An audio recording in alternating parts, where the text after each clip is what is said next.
30 প্রতারিতকে প্রায় 2 কোটি টাকা ফেরত দেয়। সাইবার প্রতারণায় খোয়া যাওয়া 2 কোটি টাকা ফেরত। টাকা ফেরালো বিধাননগর সাইবার ক্রাইম থানা। নজির বিধাননগর সাইবার ক্রাইম থানার।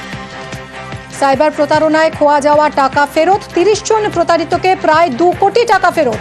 সাইবার প্রতারণায় খোয়া যাওয়া 2 কোটি টাকা ফেরত বিধাননগর সাইবার ক্রাইম থানা।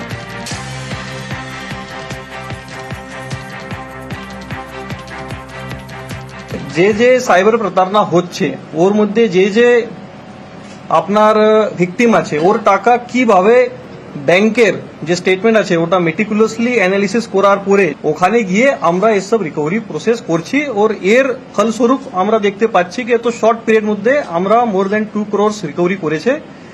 তো আমি আপনাকে রিকোয়েস্ট করবো কি ইমিডিয়েটলি এত সাইবার থানা চলে আসুন। যদি আপনি তাড়াতাড়ি আমার কাছে চলে আসবে তো আমরা যে আছে ম্যাক্সিমাম যে আছে ওখানে রিকভারি বা ওখানে প্রসেস ইনিশিয়েট করে আপনাকে রিফান্ড করতে পারবো। যেহেতু কিছু কিছু কেস মধ্যে 100% রিকভারি হয়েছে। আমরা গত 4-5 মাস মধ্যে যে আছে মোর দেন 70-80 লোককে আমরা ধরেছি, বিভিন্ন বিভিন্ন এরিয়াতে ধরেছি। এখনই আমার ইন্টার স্টেট রেট চলছে। আমার সিপি সার্ভে গাইডেন্সে আমরা এসব আগে করতে থাকবো।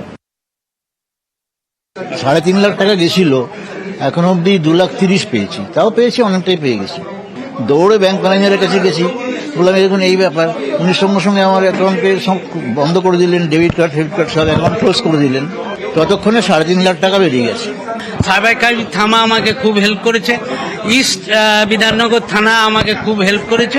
90% উপর রিকভারি হয়ে গেল। আমি অত্যন্ত খুশি। आप नेशनल साइबर क्राइम पोर्टल पे इमीडिएट अगर पेपर्स अपलोड कर देते तो उसने 2 घंटे में तो मुझे ईमेल आ गया कि वो जो अकाउंट है वो सीज कर दिया।